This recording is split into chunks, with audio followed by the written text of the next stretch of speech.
Bonjour, frères et sœurs. Que Dieu soit béni. Je suppose que tout le monde va bien. Très heureux de partager avec vous ce culte. Et lorsque nous disons à quelqu'un bonjour, ce n'est pas une formule de politesse seulement, mais ça va plus loin que cela. Nous souhaitons la personne une bonne journée, nous bénissons la personne. Alléluia. Et Dieu nous appelle à bénir et non pas à maudire. Nous sommes des instruments, ça a été rappelé par un don spirituel. Nous sommes des instruments utilisés par Dieu pour éclairer les autres. Et je crois que Dieu a besoin de faire un travail dans nos cœurs pour que nous puissions être utilisés par Dieu et voir sa gloire se manifester. Alléluia. J'aimerais remercier le frère Michael, votre pasteur, pour cette invitation. En tout cas, c'est un honneur pour moi que d'être là avec vous et de partager avec vous l'évangile. Je crois que Dieu veut encore nous éclairer, nous faire du bien ce matin. À chaque fois que nous ouvrons ce livre qu'est la Bible, c'est cette image que j'ai personnellement, c'est comme si que nous ouvrons le cœur de Dieu. Alléluia. Et Dieu a un cœur. Et parce qu'il a un cœur, alors il aime. Et parce qu'il aime, il agit. Et dans toutes les actions de Dieu, il y a pour base l'amour. Alléluia. Et si nous agissons, si nous parlons, et qu'à la base, il n'y a pas l'amour, la Bible dit que nous sommes comme de l'airain qui résonne. En fait, quelqu'un qui n'a pas l'amour, c'est quelqu'un qui n'existe pas aux yeux de Dieu. L'apôtre Paul va rappeler que nous ne sommes rien. Rien, ça veut dire qu'on n'existe pas. Et on peut croire qu'on existe, et si l'amour n'est pas présent dans notre cœur, Dieu ne nous considère pas. Alors nous avons besoin de vivre cette relation avec Dieu et de laisser Dieu impacter notre cœur par sa présence et sa nature. Alléluia. Sans plus tarder, je vous invite à ouvrir la Bible avec moi dans l'Évangile selon Matthieu, au chapitre 11. Et on fera notre lecture du verset 7 jusqu'au verset 15. Matthieu, chapitre 11, versets 7 à 15. Comme il s'en allait, Jésus se mit à dire à la foule au sujet de Jean, il est question de Jean-Baptiste, « Qu'êtes-vous allé voir au désert? Un roseau agité par le vent, mais qu'êtes-vous allé voir? Un homme vêtu d'habits précieux? Voici ceux qui portent des habits précieux sont dans les maisons des rois. Qu'êtes-vous donc allé voir? Un prophète? Oui, vous dis-je, et plus qu'un prophète. Car c'est celui dont il est écrit, « Voici, j'envoie mon messager devant ta face pour préparer ton chemin devant toi. » Je vous le dis en vérité, parmi ceux qui sont nés de femmes, il n'en a point paru plus grand que Jean-Baptiste. Cependant, le plus petit dans le royaume des cieux est plus grand que lui.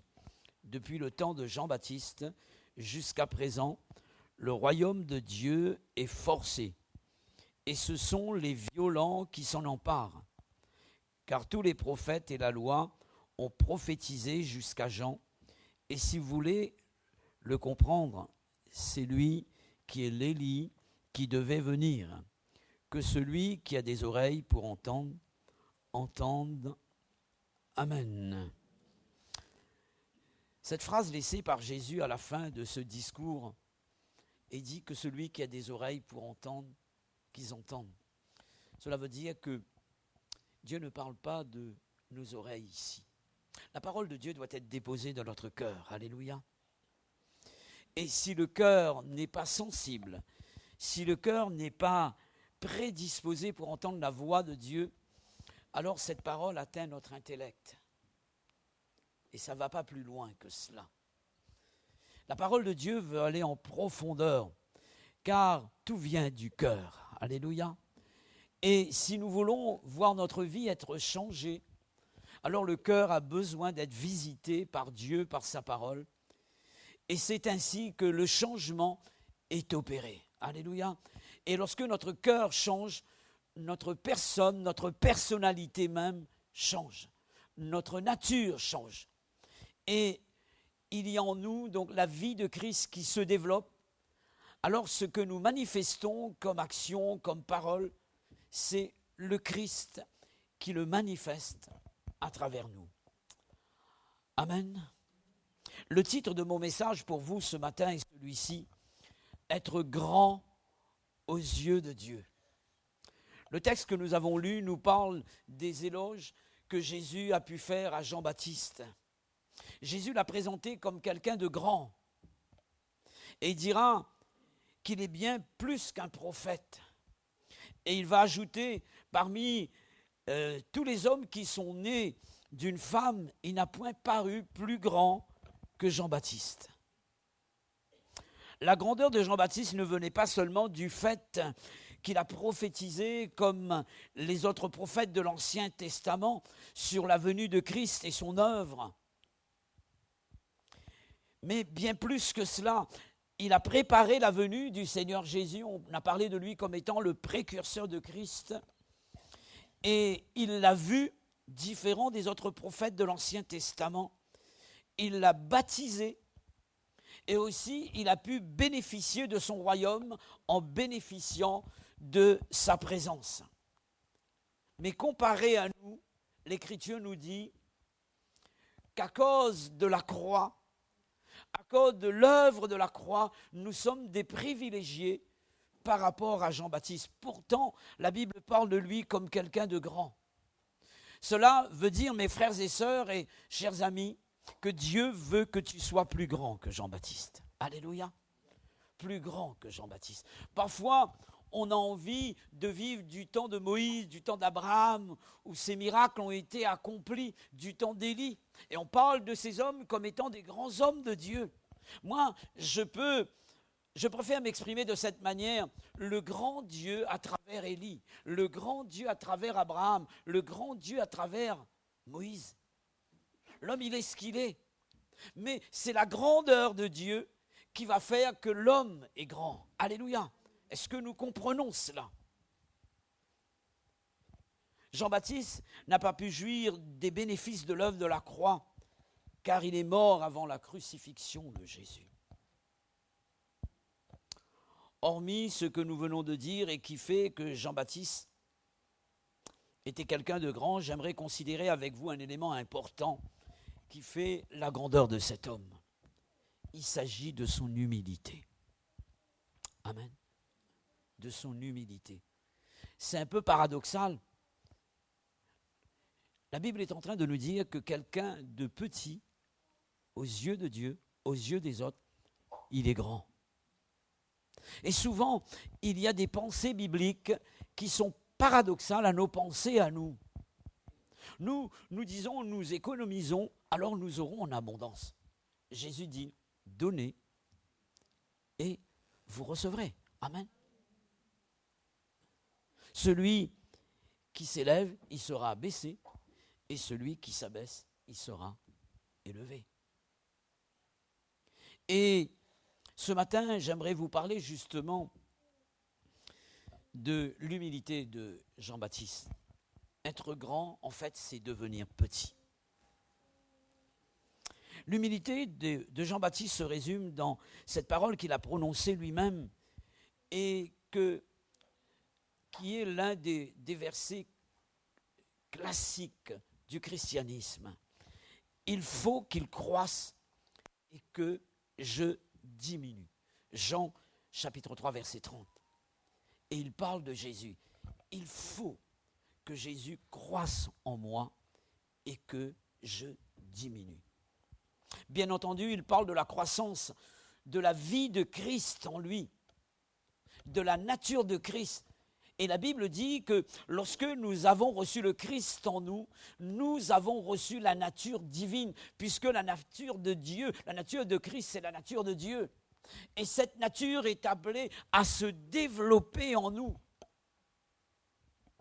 Quelqu'un disait ceci, c'est que un geste répété devient une habitude, et une habitude devient une attitude devient une nature, et une nature devient une vie. Alléluia. Il y a des choses que nous devons répéter tous les jours de notre vie et qui concernent les choses de Dieu. et qui vont nous permettre de voir la nature de Christ se développer en nous et la vie de Christ s'épanouir. Alléluia. Il faut qu'il croisse et que je diminue.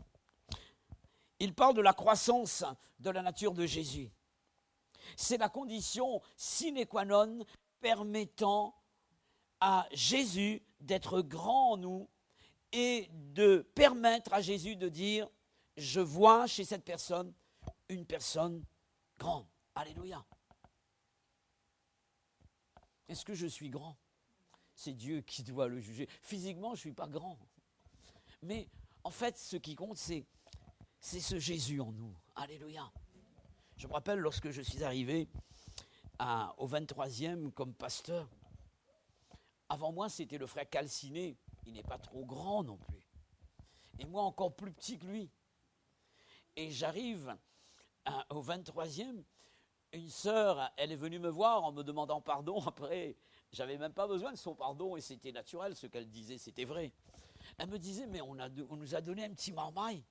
Après moi, à l'époque. Et puis je lui ai dit, ce n'est pas l'extérieur de l'homme qui compte, c'est ce qui est en lui. Alléluia.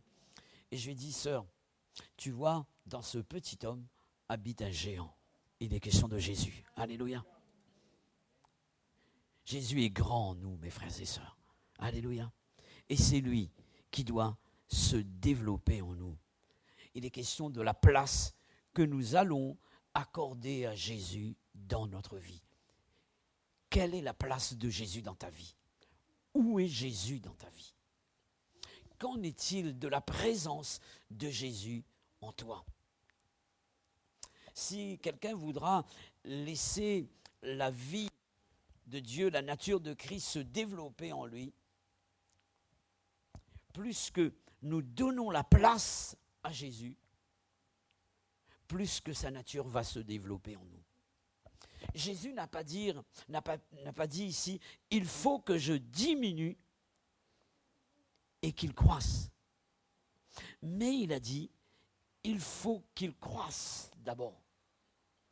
C'est lorsque Jésus va croître en moi que je vais diminuer. Il n'a pas dit l'inverse. Non pas, il faut que je diminue et qu'il croisse.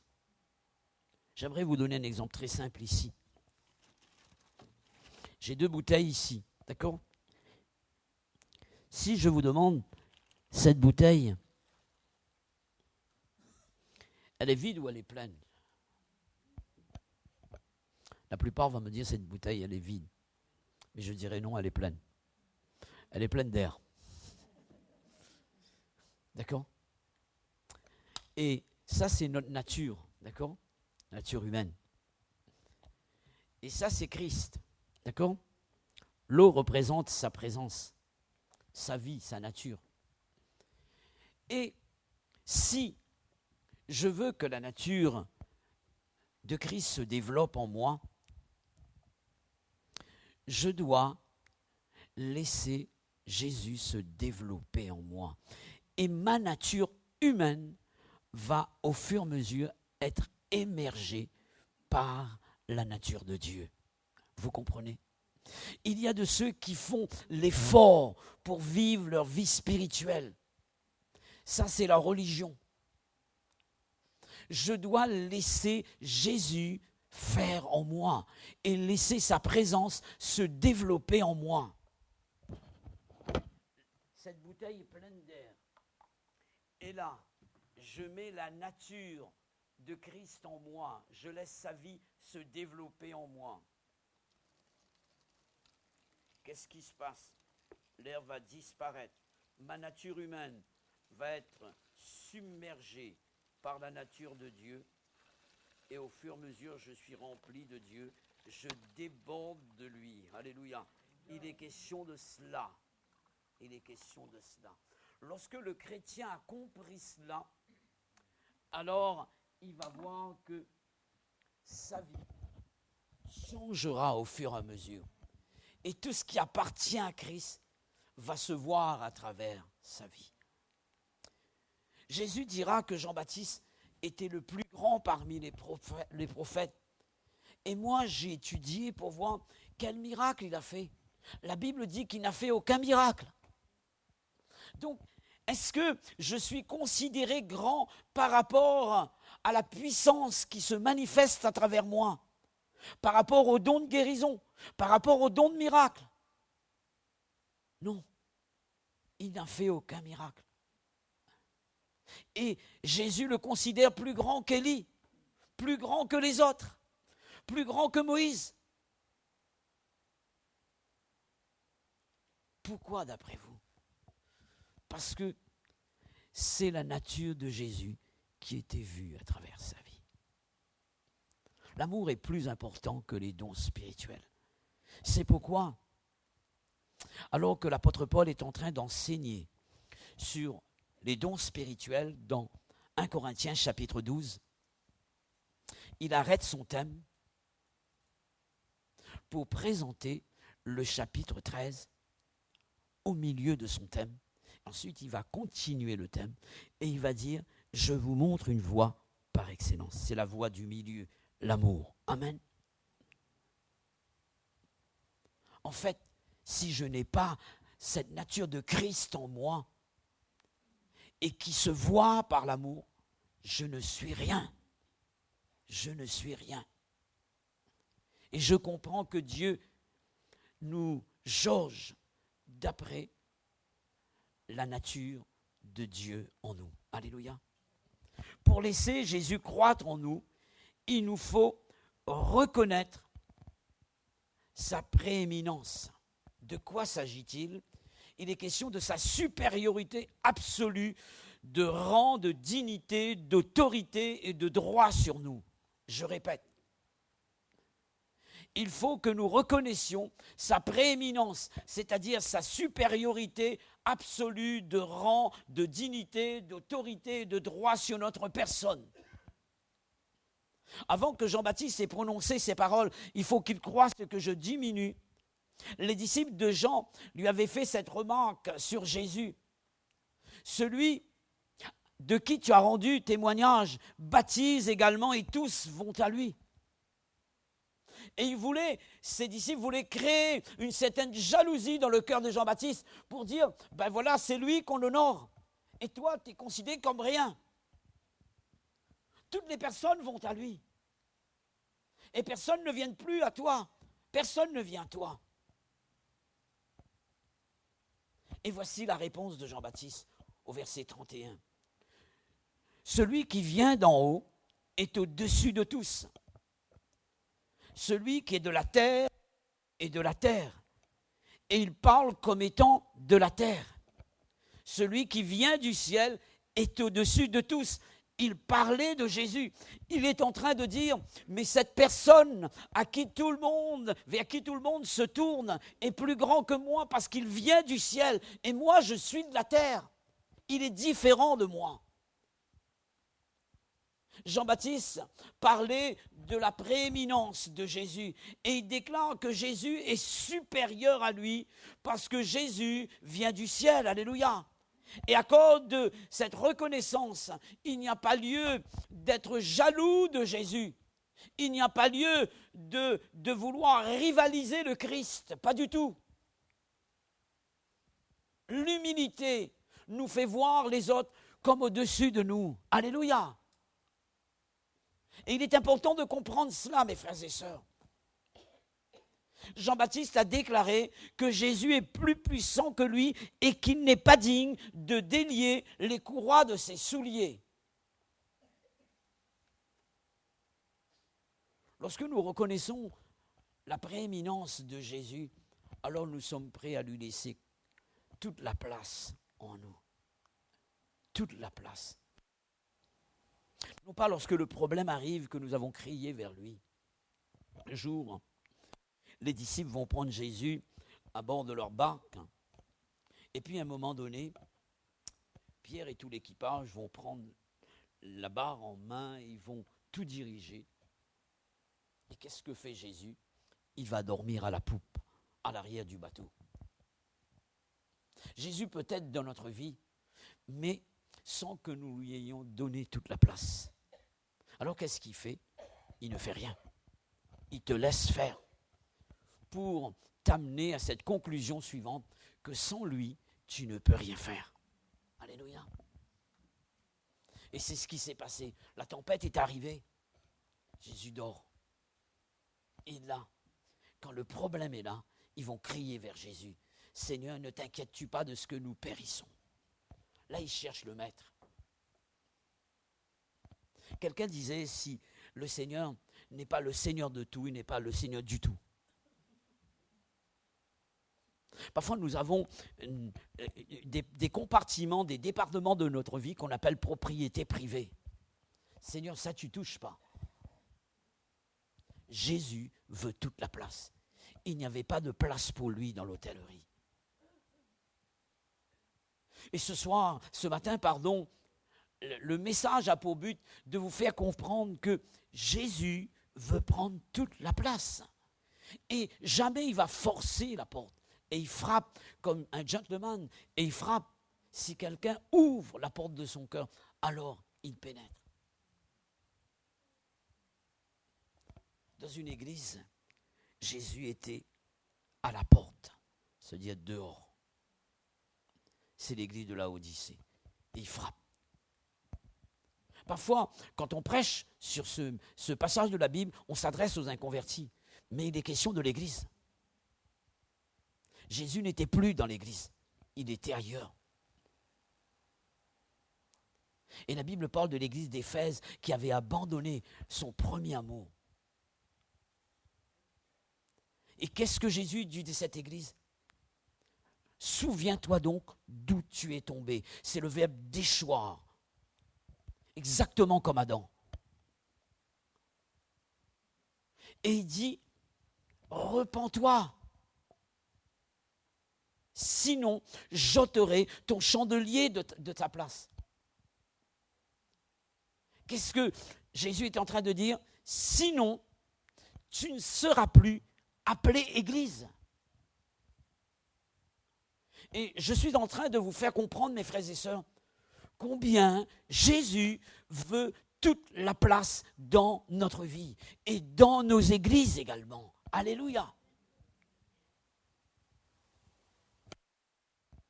Reconnaître la prééminence de Jésus nous conduira toujours à l'élévation de sa personne. Amen. Parce que Jean-Baptiste avait reconnu la prééminence de Jésus, il ne voudra jamais se mettre en avant, voler la gloire de Jésus. Mais toujours dans son cœur, il y avait la pensée d'élever Jésus.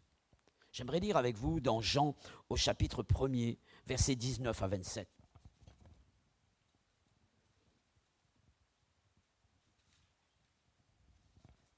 Vous avez du temps là, s'il vous plaît? Non pas pour moi, mais pour Jésus, d'accord? Moi, quelqu'un disait, si vous n'avez pas le temps, vous savez ce qu'il faut faire? Il faut le prendre. Donc on va prendre le temps ce matin. Que Dieu soit béni. Jean chapitre 1er, versets 19 à 27. Voici ce que nous lisons. Voici le témoignage de Jean, il est question de Jean-Baptiste, lorsque les Juifs envoyèrent de Jérusalem des sacrificateurs et des Lévites pour lui demander, « Toi, qui es-tu » Il déclara, et ne le nia point, il déclara qu'il n'était pas le Christ. Et ils lui demandèrent, « Quoi donc? Es-tu Élie » Vous vous rappelez tout à l'heure, Jésus avait dit, c'est l'Élie qui devait venir. J'ai lu cela avec vous, d'accord? Parlons de qui? De Jean-Baptiste. Et on lui pose la question, es-tu Élie? Et il dit, je ne le suis point. Es-tu le prophète? Et il répondit, non. Jésus dit qu'il est plus qu'un prophète, lui dit non, je ne suis pas prophète. Jésus dit, tu es l'Élie? Et lui dit non, je ne suis pas Élie. Qui es-tu? Afin que nous donnions une réponse à ceux qui nous ont envoyés. Que dis-tu de toi-même? Moi, dit-il, je suis la voix de celui qui crie dans le désert. Aplanissez le chemin du Seigneur, comme a dit Ésaïe, le prophète. Ceux qui avaient été envoyés étaient des pharisiens et lui firent encore cette question, pourquoi donc baptises-tu si tu n'es pas le Christ? ni Élie, ni le prophète. Jean leur répondit, moi, je baptise d'eau. Mais au milieu de vous, il y a quelqu'un que vous ne connaissez pas, c'est celui qui vient après moi et qui est au-dessus de moi, la prééminence de Jésus. Je ne suis pas digne de délier la courroie de ses souliers. Amen. Alléluia. Jean-Baptiste est interviewé par ces pharisiens pour parler de sa propre personne. Toi, qui es-tu? Et on lui a demandé donc, qui es-tu? Donne-moi ton identité. En fait, il va dire en 2 fois, je ne suis pas. Je ne suis pas. Est-ce que ça nous est arrivé de réaliser qu'en fait, on n'est pas grand-chose, quoi, si Dieu n'est pas en nous? Parfois, on aime se mettre en avant. Peut-être que si ça aurait été moi à la place de ce garçon qui avait donné à Jésus les 5 pains et les 2 poissons, j'aurais dit, André, oublie pas de dire que c'est Clermont qui a donné les 5 pains et les 2 poissons, de façon que tout le monde sache que c'est à partir de mes pains et 2 poissons qu'on a fait le miracle, quoi. Parfois, c'est comme cela, hein. On va se mettre en avant. Et sur Facebook, il y a trop de personnes qui se mettent en avant. Et on a besoin de se cacher derrière le Christ. C'est lui qui doit être mis en valeur, mes frères et sœurs. Alléluia. Parfois, on veut être en haut de l'affiche. Et Jésus, on le met derrière, à la poupe. Et il va dormir. Et quand nous nous présentons nous-mêmes, c'est notre nature qui est présentée. C'est notre message, c'est notre pensée, c'est notre volonté, et non pas la sienne. Jésus doit être en avant. Alléluia. Et je vois ici que Jean-Baptiste ne va pas se présenter lui. Il ne va pas donner son identité. Et sa réponse est « je ne suis pas ». Et il va dire « mais c'est lui, c'est lui ». Et c'est ce que nous devons faire, mes frères et sœurs. Toujours orienter les gens vers Jésus. Dans tout ce que nous faisons, dans la prédication, dans la musique, dans le chant, dans tout le service que Dieu nous confie, nous devons avoir un seul but, c'est de voir Jésus être élevé. Alléluia. Le glorifier. Les gens n'ont pas besoin de nous, les gens ont besoin de Jésus en nous et à travers nous. Alléluia. Si je viens ici avec une belle prédication, il y a juste la forme. Il y a le contenant et il n'y a pas le contenu. Qu'est-ce que je suis venu faire? Rien. C'est un discours purement humain. J'ai besoin d'être rempli de Dieu. Vous avez besoin d'être rempli de Dieu. Nous avons besoin d'être remplis de sa nature, de sa personne. Alléluia. Et c'est lui qui doit agir à travers moi. La deuxième fois qu'on l'interroge, voici quelle fut sa réponse. Verset 26. Moi, je baptise d'eau. C'est-à-dire, je ne fais que ce qui est naturel. Je prends de l'eau, je baptise les gens. Mais il y a quelqu'un que vous ne connaissez pas. Il parle de Jésus. Lui, il va faire les choses que moi, je ne peux pas faire. Et c'est lui qui vous baptise du Saint-Esprit et de feu. Amen.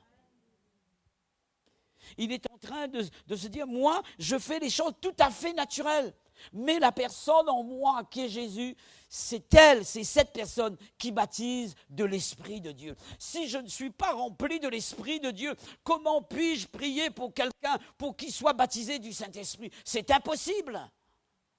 Parce que le baptiseur n'est pas en moi. Et c'est lui qui baptise du Saint-Esprit. Et je dois être rempli de lui. Je dois être rempli de lui. Celui qui reconnaît la prééminence de Jésus ne voudra jamais se mettre en avant en parlant de lui, mais il aura toujours la pensée de présenter Jésus. Alléluia. De présenter Jésus. Deuxièmement, reconnaître la prééminence de Jésus voudra toujours nous abandonner nous permettre d'abandonner nos pensées pour nous conformer à celles du Seigneur. Alléluia. J'aimerais lire avec vous dans Matthieu chapitre 3, versets 13 à 17.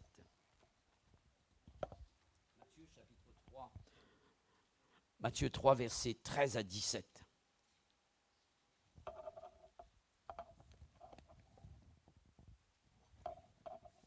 Voici ce que la Bible dit.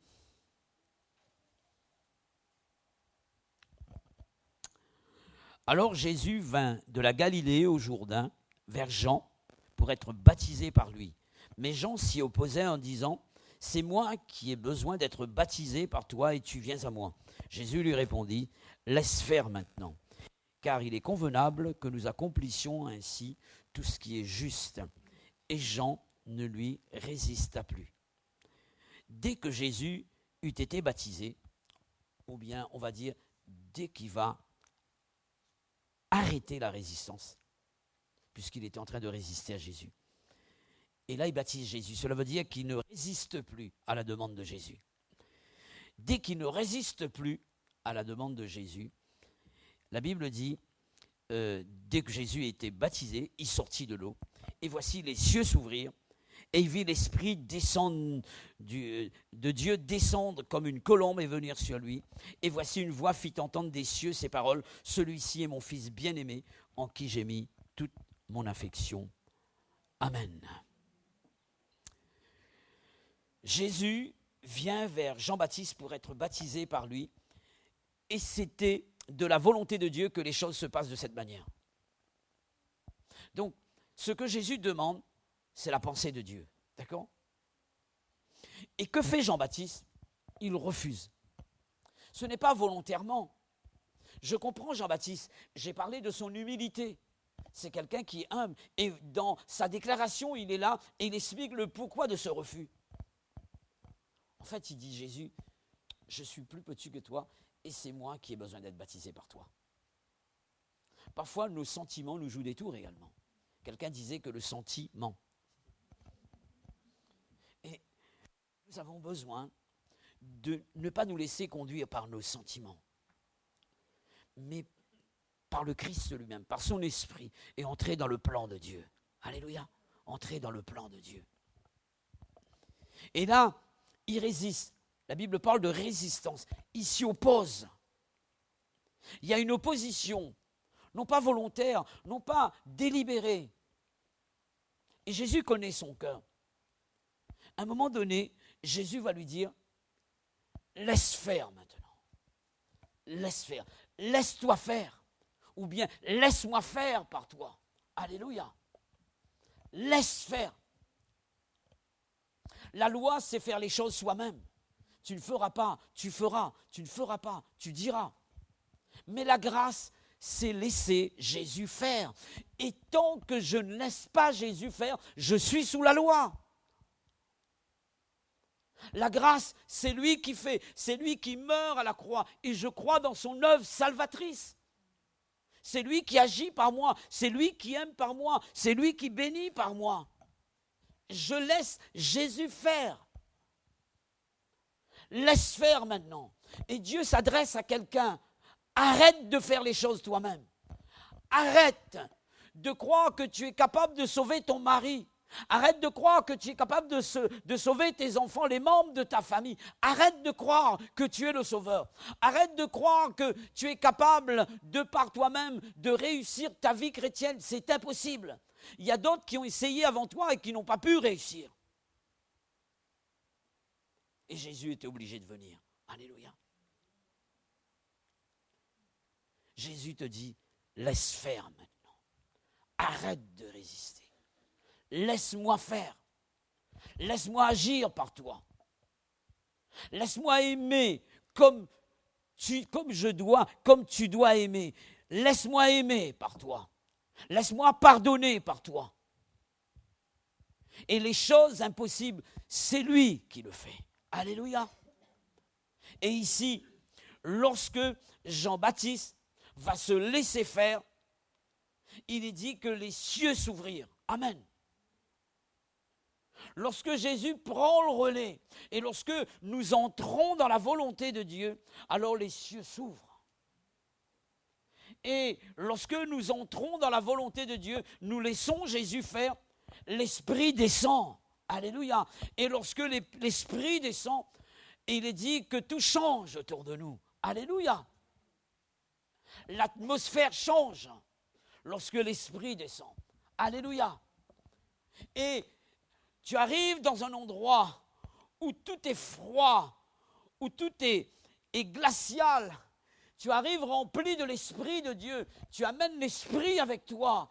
Alors la chaleur de Dieu est communiquée. Alléluia. Je dois véhiculer la présence de Dieu en moi. Et Jésus habite en nous, mes frères et sœurs. Plus que j'entretiens une relation avec Dieu, alors plus que sa nature se développe en moi, et plus que je véhicule sa présence. Alléluia. Et tu dois être porteur de la présence de Dieu. Et lorsque tu te déplaces, tu amènes Jésus avec toi.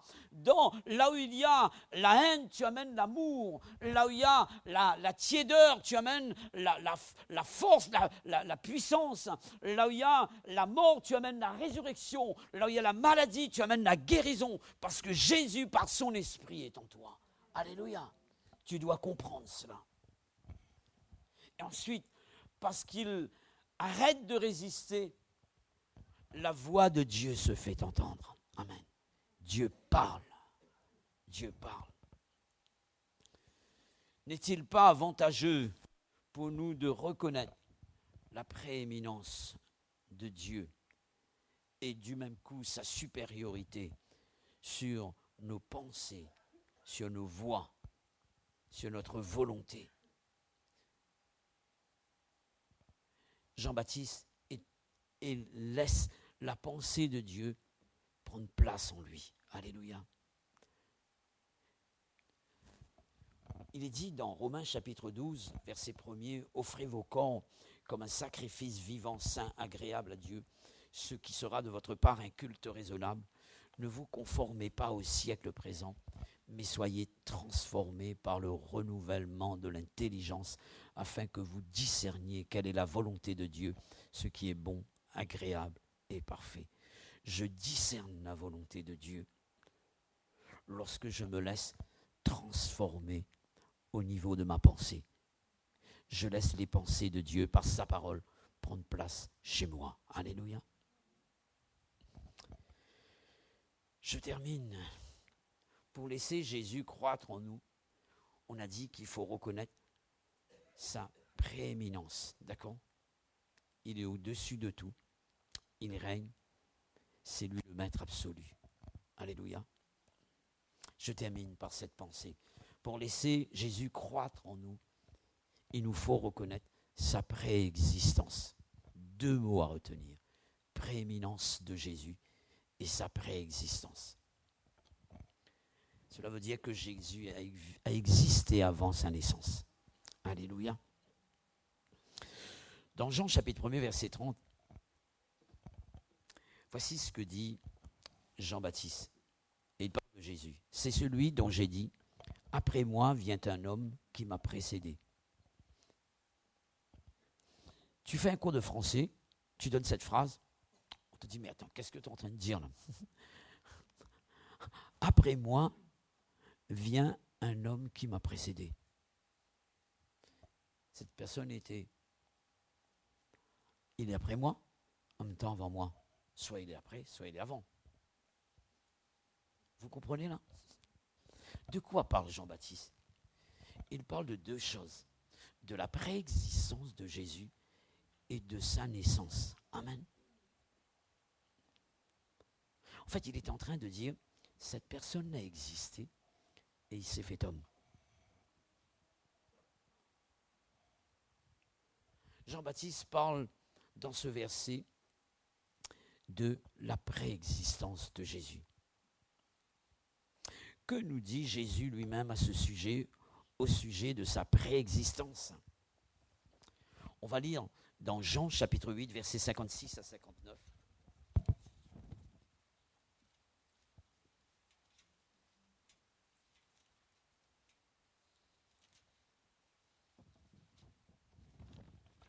Jean, chapitre 8, versets 56 à 59.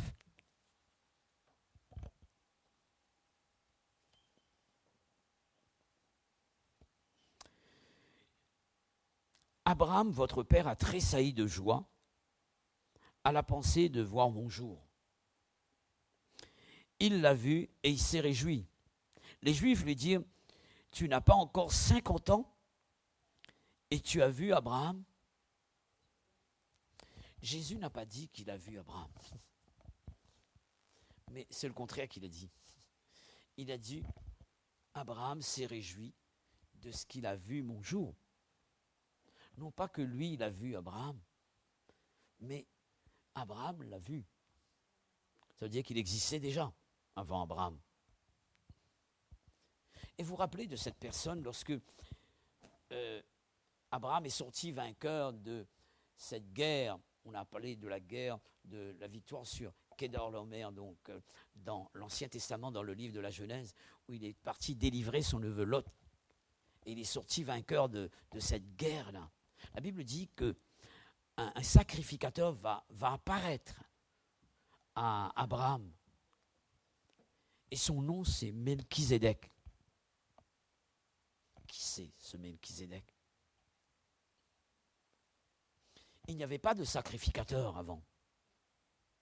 Les sacrificateurs sont arrivés du temps de Moïse. Moïse est le petit-fils d'Abraham. Il y a eu donc Isaac, Jacob. Ensuite, il y a eu toute la tribu d'Israël par l'intermédiaire de Jacob. Il y a eu donc la tribu de Lévi. Et Moïse et Aaron descendent de cette tribu-là. D'accord? On est en train de dire que les sacrificateurs n'existaient pas.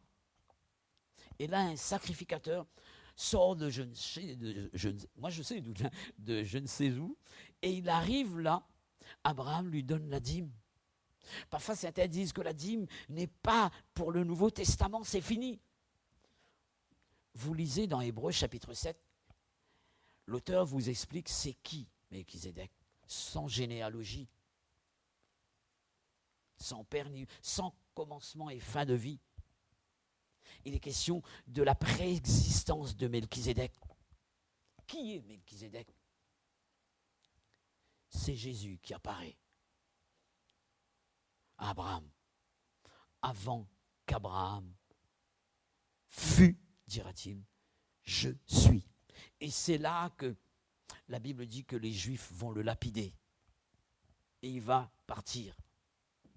Parce qu'il est en train de parler de lui comme étant Dieu.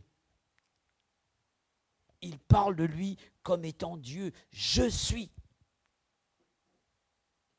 Et dans sa prière sacerdotale, dans Jean chapitre 17, verset 5, et voici ce qu'il dit à son Père. Et maintenant, toi, Père, glorifie-moi auprès de toi-même de la gloire que j'avais auprès de toi avant que le monde soit. Le monde n'était pas créé, Jésus était dans la gloire avec son Père. Et l'auteur de l'épître aux Hébreux, quand il va comparer Jésus aux anges, il va dire qu'il ne peut pas être un ange, puisqu'il était là lors de la création. Il est le reflet et l'empreinte de sa personne. Il est question de la personne de Dieu. L'apôtre Paul dira ceci dans Philippiens chapitre 2. Ayez en vous les sentiments qui étaient en Jésus-Christ, lequel existant en forme de Dieu n'a point regardé comme une proie arrachée d'être égal avec Dieu. Il s'est dépouillé lui-même, il s'est humilié, il a paru comme un simple homme, il est devenu semblable aux hommes, il s'est rendu obéissant jusqu'à la mort, voire même la mort de la croix. Tout le chemin que Jésus a fait pour arriver jusqu'à nous. On est en train de parler de la préexistence de Dieu en la personne de Jésus. Amen. Lorsque Jean-Baptiste parle de la prééminence et de la préexistence de Jésus, il est en train de déclarer la divinité de Christ. Amen. Est-ce que nous réalisons, mes frères et sœurs, qui c'est qui habite en nous? Ne sais-tu pas que tu es le temple de Dieu et que Dieu habite en toi? La présence de Dieu en nous, c'est cela qui fera toute la différence. Et c'est cette présence qui déterminera ta grandeur devant Dieu. Amen. Tu peux essayer de faire, de croire, mais si cette présence n'y est pas renouvelée chaque jour, alors tu ne peux pas dire que Dieu va te voir comme quelqu'un de grand. Plus que tu vas t'humilier devant Dieu et laisser Jésus se développer en toi, Dieu se développe en toi. Et tu verras la gloire de Dieu se manifester à travers ta vie, à travers ton service, à travers ton ministère, dans ta famille et partout là où tu iras, Jésus sera avec toi. Recueillons-nous un moment et prions le Seigneur.